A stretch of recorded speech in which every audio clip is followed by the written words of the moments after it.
What's going on, everybody? It's D Frank. Y'all already know what I'm sitting in. Sitting in this old black Scat Pack. Today is June 18th. Happy Father's Day to everybody. I know this video ain't gonna go up on Father's Day, but y'all get the point. Happy late Father's Day, whatever. To all y'all daddies that's doing your damn job. And if you ain't, you should be shaming yourself. You shouldn't be doing what you're damn doing. But today I'm coming at you with probably like my third vlog.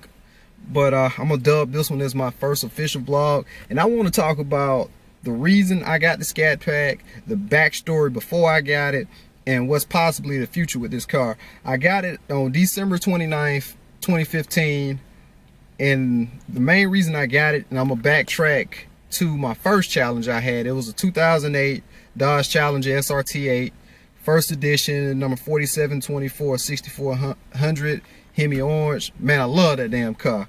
I've been obsessed with these Challengers since 2008 when I was 20 years old, when they first said they was reintroducing them, and my obsession went back to, I remember before my mama died, to going by the Dodge dealership where I got my first one from, seeing, I want to say, a Toro Red 09 SRT just sitting on the showroom's floor. I told her one day I either have one in that color, that Hemi orange.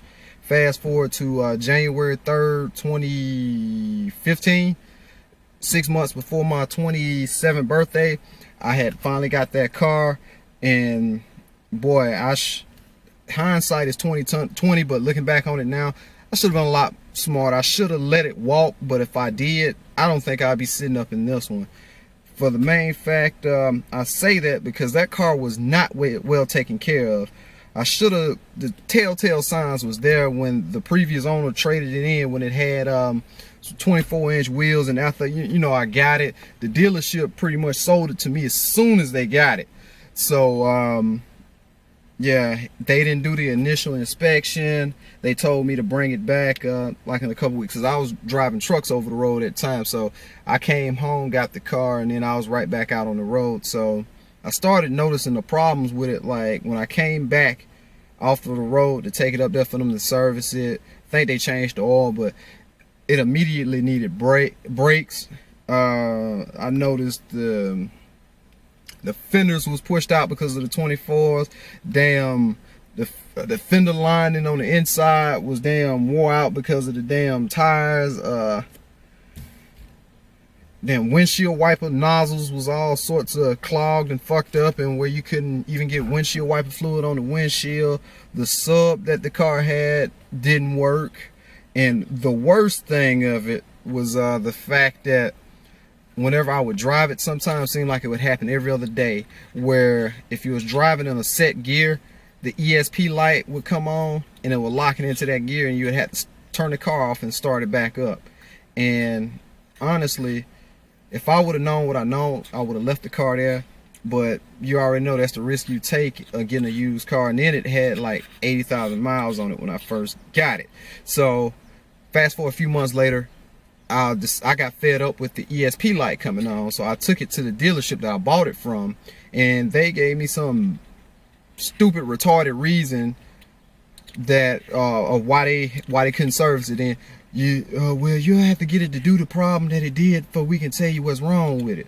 So I took the car to where I eventually got the Scat Pack from, and they told me the problem with it was straight up.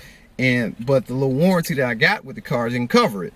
So I just took it upon myself to change out the transmission control module was what was bad and was causing it to lock up like that. So I took online, bought a transmission control module, TCM. I paid about $300, and it took me about 20 minutes to change it out, and that fixed that problem.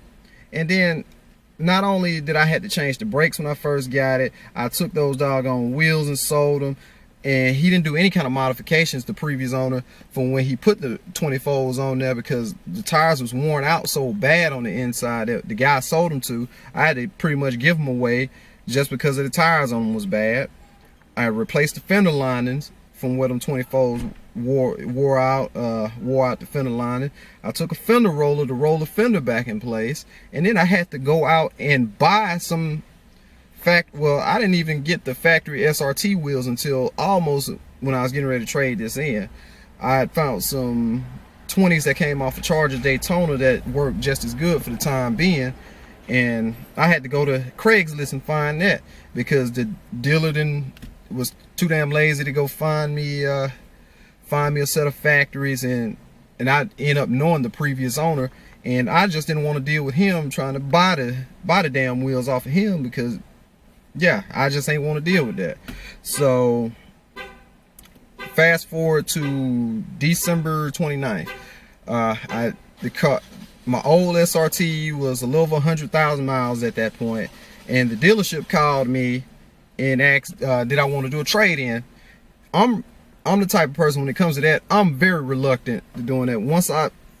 Unless it's giving me like terrible, just like headaches or problems, I'm the type of person, if I'm gonna get it, I'm keeping it. So at first I was very reluctant, and I was out shopping for spark plugs to change the spark plugs in the old SRT. And something told me to ask him, okay, if I were to do a trade-in, do y'all have something like a Scat Pack or better? It's like, yeah, we got a Scat Pack on the showroom floor. So they sparked my interest.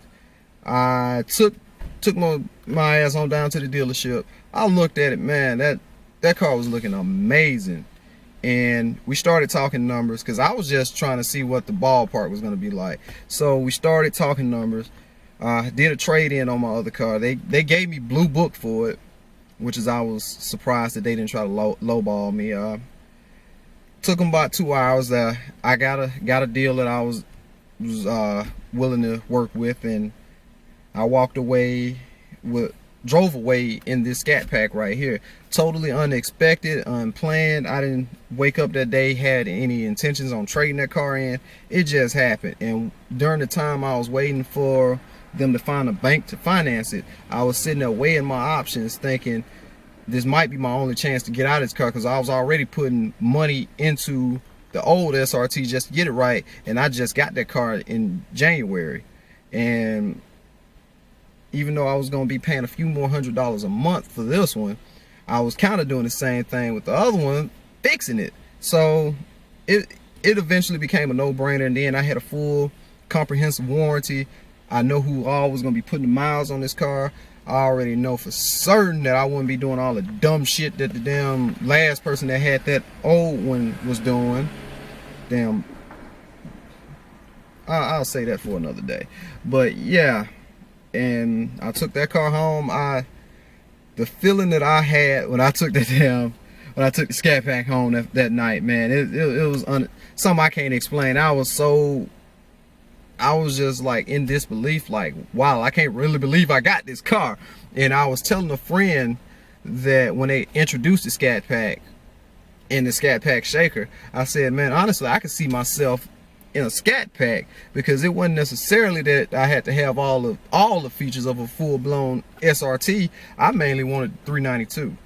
And a year and a half, almost 2 years later, I ended up driving it home right at the end of 2015. The feeling that I had when I took this car home was, I didn't have that feeling when I took that old 6.1 home. It was just amazing. It was just like, wow, I really couldn't believe that I took this home.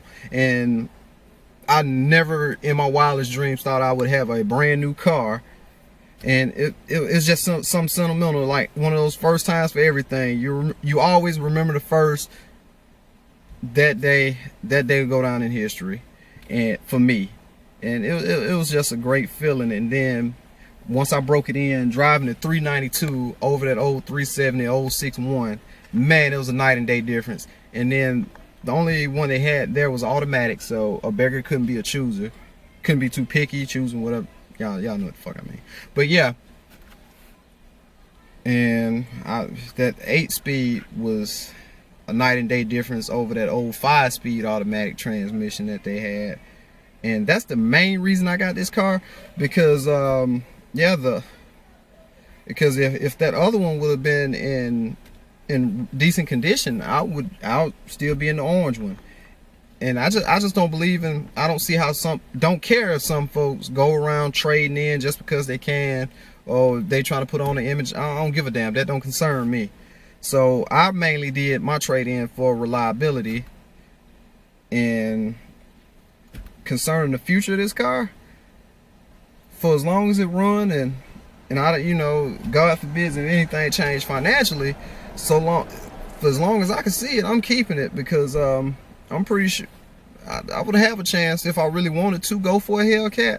I would eventually trade it for a Hellcat. I could probably do it now if I want to, but I'd rather not, because I'm just thinking financially for the future. I already got a nice car.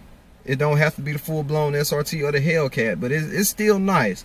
I don't care what the other people doing. There's a lot of people been out there trading in, upgrading, swapping over to other cars. I don't care.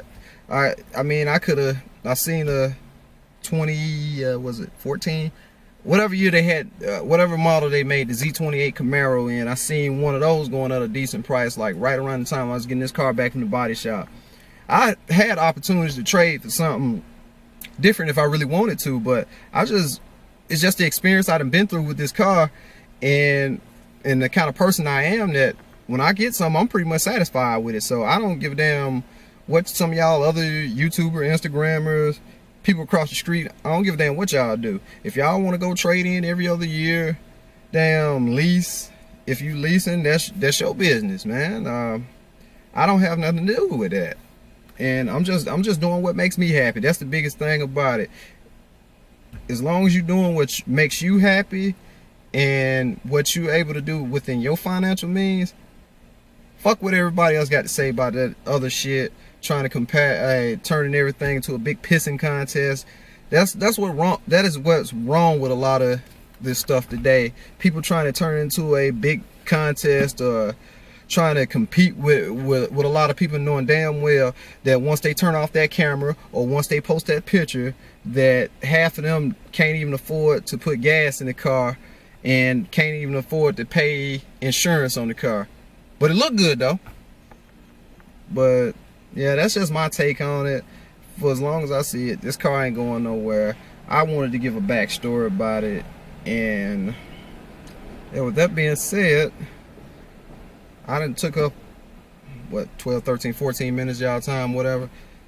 Until the next time, if y'all like how I'm doing, well, if y'all like the vlog style of why I've done some things with the car or whatever, let me know. I might do a few more of these. It's kind of therapeutic, therapeutic, yeah, I did say it right. Therapeutic, actually. So, until the next time, I'll take it easy.